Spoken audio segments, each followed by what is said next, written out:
Hello! Thanks so much for joining us for the first episode of Girl Dad Cheat Codes. And pretty much how this will work, the daughter, will be interviewing my dad, Hello. David, on all the secrets to being a girl dad.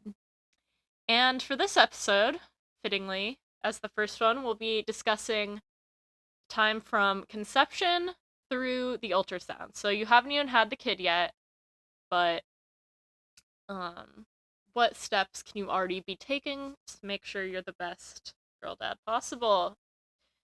Um and why am I interviewing you? Why are you an expert in this?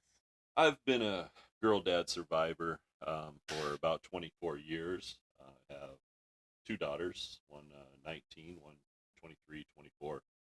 And I've spent a lot of years being a girl dad, studying what makes an effective girl dad, and trying to help others become the best girl dad they can be. And I feel like it's kind of my responsibility at this point to share that to the girl dads and potential girl dads that are out there. So, Interesting. mhm. I did realize I forgot to introduce myself. I'm Sophia. I'm his 19-year-old daughter. Um but without further ado, I mean, let's get into the episode.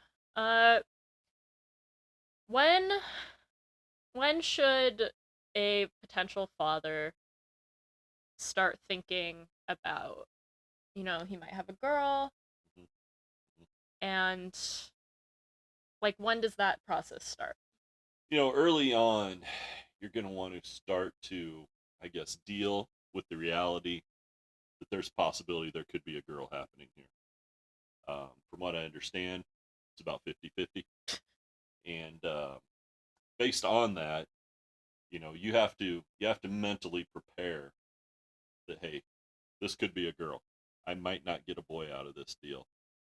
And you have to be ready to deal with that. You have to have contingency plans.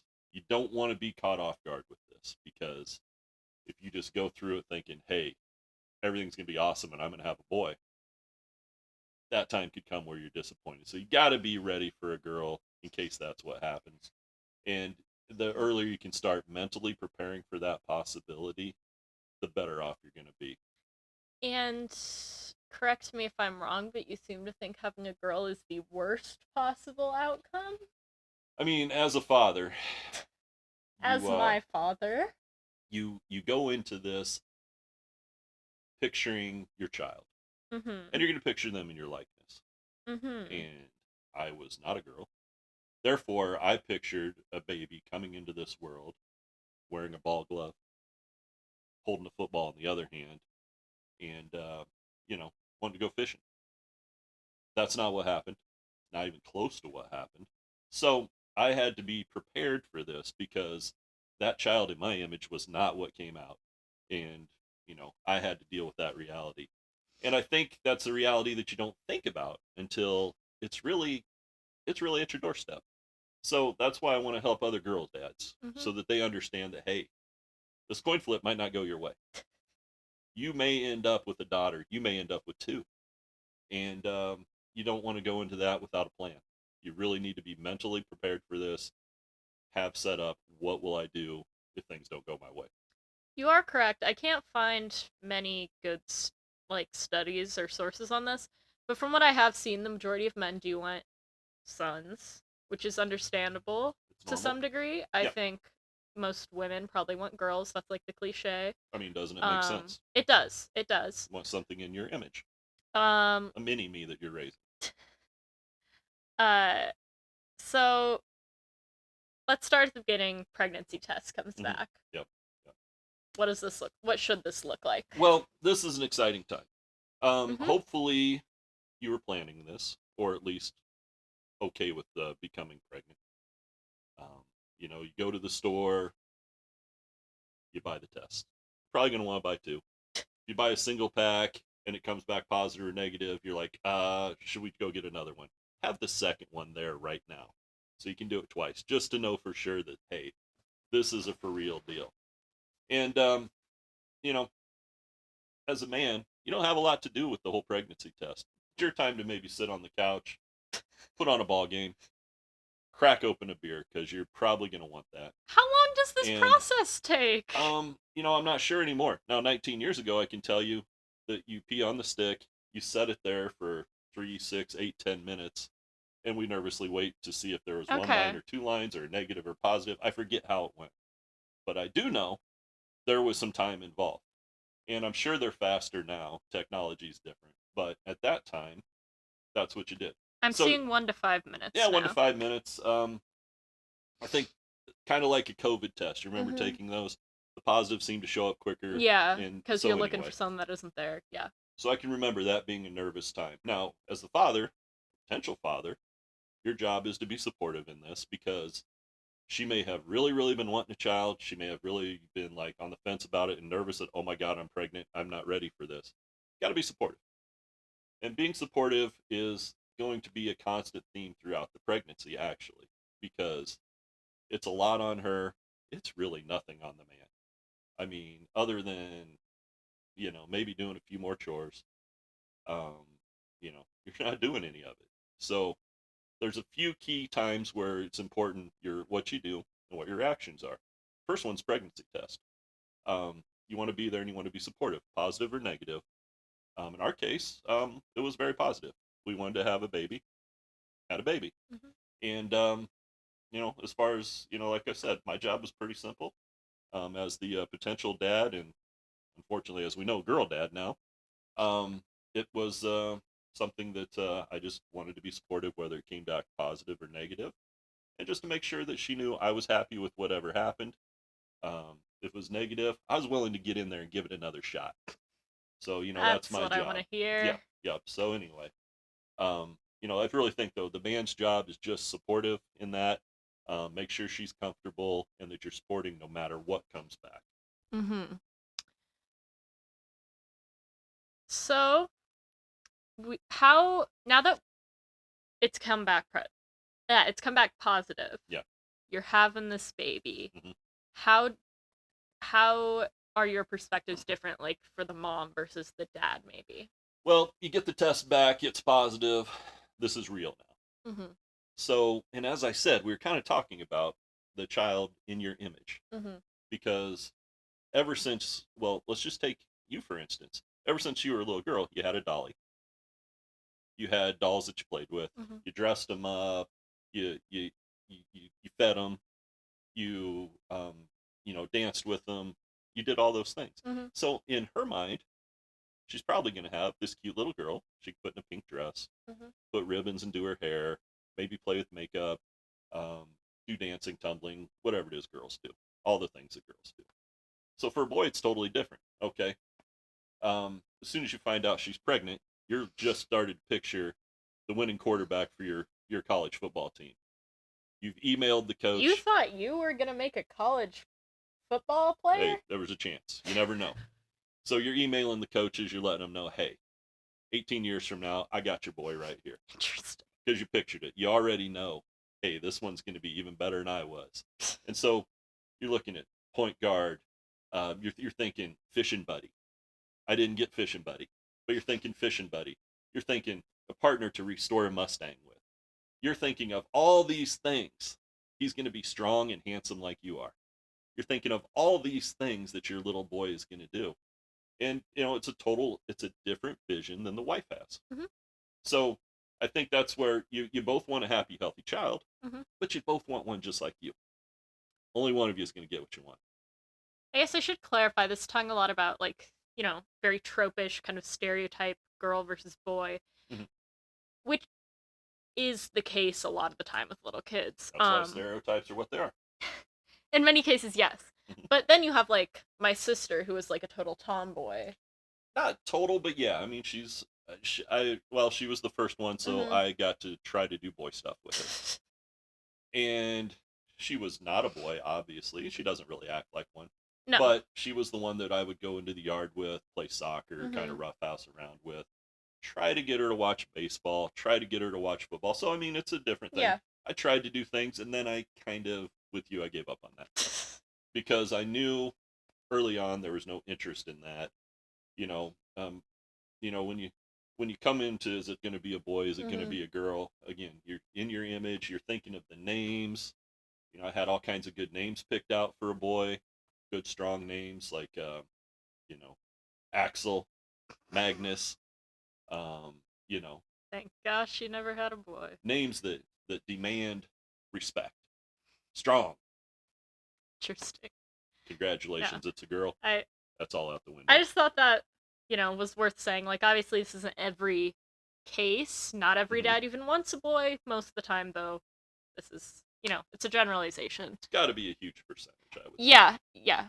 Um, okay, so the first big appointment, aside from like when you find out that you're having the baby, Mm-hmm. is like when you go in and hear the heartbeat at age 10 weeks. Yes, that's an important part. Can you tell me a little about that? Yeah, I mean, and up till this point, there have probably been doctor visits as well. Mm-hmm. And you're going to want to go to as many of those as possible. You How want to be many part of the process. how many weeks along were you and mom when you found out about me and Isabel? I don't know. Um, I mean, not more than maybe 6 weeks, I Okay. suppose. Yeah. It was pretty obvious to figure out what was happening, and so I think it was pretty early on that we Okay. figured it out. Just wondered. So, but you're going to want to go to all the appointments that you can and be a part of that process. And again, that's part of being there for her. You don't want her to have to do that alone. I mean, sometimes you have a job that just won't allow it, Yeah. and you have to miss a couple. I had to miss a couple appointments, but I wanted to be at the big ones. You want to hear the heartbeat and the ultrasound, and then as you get closer, you want to be for all those so you can hear what the doctor's saying as well. There is a thing called pregnancy brain where the brain doesn't quite catch everything. I think it's Yeah. because the baby and the hormones and everything. Hormones, yeah. I feel like that's real. I could be wrong, but anyway, you want to be at all those, and so you get to the one with the heartbeat, and this is a big one because again, it's real because she peed on the stick and you got the plus sign or the two lines. Everything's real. But now you're at the doctor's office, and I think there's a gel they put on there, and they swish Probably. around, and then there's this sound you hear. It's like whoosh, whoosh, whoosh, whoosh. That's the heartbeat. And this is pretty cool because this is the first time you're going to get actual evidence that your child's there. Now, your heartbeat's going to be between 120 and 160 beats per minute. Now, what I was told was that above 140, most likely going to be a girl. Below 140 is most likely going to be a boy. Okay. Now, I've been told since then that this is junk science, but this was the prevailing wisdom when you guys were born. Okay. And so we went in there, and in both occasions, the heartbeats were above 140. So I had already mentally prepared, this might not go my way. There's a chance I could be looking at a girl here. Um, from what I understood to be sound medical logic, this could be a girl. Mm-hmm. Um, and like I said, I've done a couple internet searches, done a little research since then, found out this is junk science. However, it was true at the time in my mind. Yeah, it was true to you. True to me, it was exactly what everybody thought was to be true. And I'm still not sure it's wrong because it worked both times. Well, there were So only, I mean, that's like two for two. a quarter chance. I don't know how to do the math, but something We'll like see. that. Yeah, probabilities and such. It's But not anyway, horrible odds. well, back then you didn't have the false news out there on the internet, the fake news, the people put stuff out there just doesn't make Uh-huh. sense with no research. So somehow this word traveled because the internet wasn't as big of a thing. You just I didn't feel find like things. like pseudoscience and stuff was still very popular, just like Pseudoscience, yeah, yeah, which I think this would probably fall under. it probably would, but Or like home remedies, like, oh, if you do this will help, like that was still very much a thing. yeah. So But anyway, as I said, they were both over 140, so I was worried there's a good chance there's going to be a girl. So mentally, I'm already getting into that place where I'm like, okay, this could be a girl. I'm gonna have to decide, do we want to have another child at some point? But um, it's real. It's going to be a girl. I'm still being supportive because that's the main job of a dad. Be supportive because you're really not doing anything.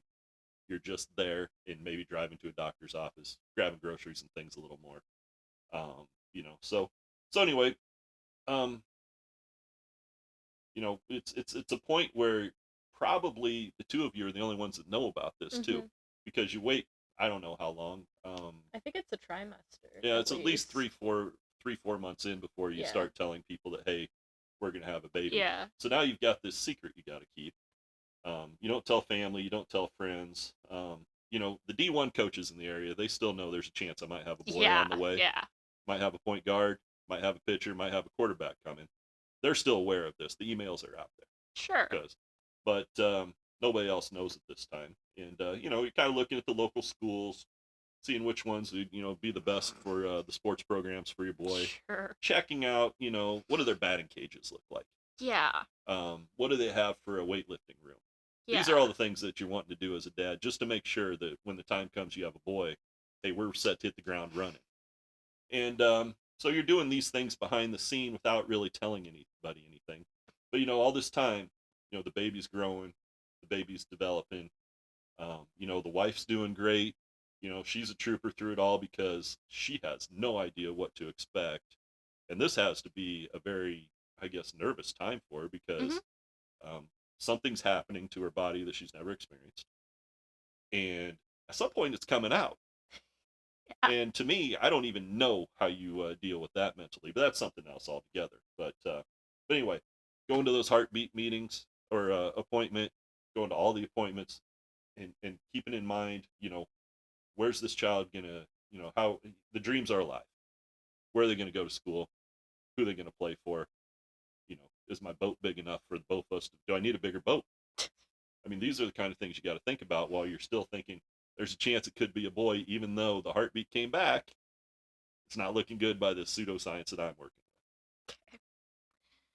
So now we're at like 18 to 22 weeks, with. Mhm. and you have like an ultrasound then? Yeah. And technology on this is so much different. Even from your sister to you in that 5 year span, um, when you had the ultrasound with her, you know, it was there was not much. They Mm-hmm. had to tell you everything they were looking at. Yeah. Yeah. And I remember I would see people as they'd show you a picture of theirs and you'd be like, I don't know what that is. You're telling me it's a Yeah, kid. you're like, it's waving at me. Yeah, And they're yeah. like, You're like, yeah, I don't know. sure. They're like, oh yeah, that's the hand, that's the foot. You're like, I don't know. So the technology really increased between the two of you. And I think when you were done, we could actually have gotten a 3D one, but it cost a lot more Yeah. and we didn't need it. So insurance not Yeah. covering, you just don't do it. So, but it's a huge day. And you want to make sure that you have time off for this as a dad. You don't want her to go in this alone because this is huge for everybody. It's huge for you. It's huge for her. Um, you're going to find out more about the baby's health, because they can see things, they measure. They're Mm-hmm. even trying to tell you how tall this kid's going to be someday. It's Which really is crazy, all the very, stuff they at do. least back then, was quite inaccurate. And I'm still But sure it is. I yeah, mean, they show that's you a chart yeah, that's an and they're, insane thing to be like, ah, yes, yeah, but they told us you would be bigger than her which and was you're true. bigger than her, Yeah, so than my taller. sister. Yeah. You're a taller girl, so but again, you have to go in there prepared mentally as a dad because again, this is a coin flip. 50-50. You got nothing to do with it here. Somebody's going to tell you your future in the Mm-hmm. next couple minutes. And it could go either way. And it's just something that you have no power over. You just have to accept, hey, my fate is not in my hands right now. It's just going to be told to me and I'm going to have to go with it. And you have to be mentally ready. And by mentally ready, I mean you can't just go into this cold. You have to prepare. Now, I've had the movie Bull Durham on many times since you've been in our house. I'm sure you know nothing of it because it was a baseball Correct. movie, so you would have just Haven't paid seen it's on attention. and you would have colored or read or done something. But in the movie Bull Durham, there's Kevin Costner's the catcher, and Mm-hmm. he is like the old veteran. And he's working with a pitcher um, played by Tim Robbins. And anyway, he's the young guy is the pitcher, and he's starting to work his way up. And he says to him, he's like, "Hey, you're gonna need to know how to talk to the press. So what you're gonna have to do is learn your cliches, know them, study them. They are your friends." And he goes through a list of cliches with him, like, "Hey, I'm just happy to be here. I want to take them one game at a time. I'm just here to do whatever I can to help the ball club. Those kind of things. Mhm. Cliches that should just roll off your tongue no matter what questions they ask. Mhm. As a potential dad here, and knowing that it could be a boy or a girl, Mhm. you want to have your cliches ready to go because people are going to ask you questions. You know, once you find out, they're going to be like, "Oh, it's a girl. Are you excited?" You can't just say, no, no, I don't." You got to have something ready to go. Mhm. And even in that moment in the doctor's office, she just found out all her dreams just came Uh-huh. true. She's going to have a girl. She's going to have pony parties. She's going to get to buy the canopy bed with the pink hanging down. Everything that she's ever wanted's just about ready to happen for her. And your dreams just got crushed. So, as a dad, you have to be ready for that because, again, it was 50-50. It didn't go your way. Now, you need to have your cliches ready. We're not looking to So, have like a "Am I the father?" moment. no, Like you're the those, father. especially when they find out they are and freak Yeah, out about it afterwards. It's yeah. not a good look. This isn't a Maury Povich situation. We know we're the father in this case. But, so you want to have your cliches ready. And by your cliches, you're just like, hey, 10 fingers, 10 toes. That's all that matters to me. I just want a happy baby. Um, all I'm looking for is a healthy baby. Boy or girl, it's a miracle. It's a dream come true, and it's a dream that I'm living. Maybe I give all the glory to God, and I'm just in awe of my wife and how strong she is. Which all of these things should be true. They are true, but you want them to be ready to go. It's just like saying I'm there for the team. Mhm. It's true. You're there for the team. You might Okay. have some other things you want to accomplish, but you're there for the team. So these cliches need to be ready. Your buddies Okay. are like, dude, it's a girl. And you're just like, hey, 10 fingers, 10 toes. I'm just happy that she's healthy. That's all that matters to me. So you're in there, and the wife looks at you, Mhm. and she's like, are you happy? You can't just, I mean, your eyes might tell a different story, but your words have to come out correctly. And your honey, I'm just happy. 10 fingers, 10 toes. She's healthy. That's my dream, is to have a happy, healthy child. You are doing great. You're a trooper. I'm so proud of what you're doing. That's where you need to go with that. And so that's why you got to have your cliches ready to go. Those have to roll off your tongue. You can't think about it. Because when she says, are you okay with having a girl? You can't have that awkward pause that says, no, but I'm stuck now. You have to be ready to go with the cliches. Oh yeah, honey, I'm happy. 10 fingers, 10 toes. I saw everything I need to see in that ultrasound, and this is my dream come true too. We're in this together. Okay. I have I have two questions, but Mm. firstly, did you use these on me? Because you always said that you wanted to have a girl for the second child. Okay, see, now that is because of financial considerations. What? Because we already had girl stuff. So we've got dolls, we've got girl playthings, we have girl dresses, we have pretty ponies, we have all the stuff that you need to raise a girl. So now, if we have a girl that second time, I'm saving money. So I don't have to go out and buy all the boy stuff. The girl stuff is there, and it's already in sizes ready to go. So that is a consideration that I had there. I was like, you know what? I've already survived one. As I told you, I'm now a 2-time girl survivor. I survived one, and I've got the plan down. I know how to do this. Now, of course, it's going to be a disappointment to the D1 coaches in the area if you come out a girl, which you did, and an Would have unathletic been a one. disappointment if they saw what came out as a boy, too. Yeah, and a very unathletic one as well. Yes. So, there were no coaches were really concerned about what was happening with you. But, that's the kind of thing I was ready for because I'd already dealt with it. So mentally, I was prepared. Financially, I knew that, hey, this might not be the worst thing ever if we had a girl again. I mean, a boy's the goal.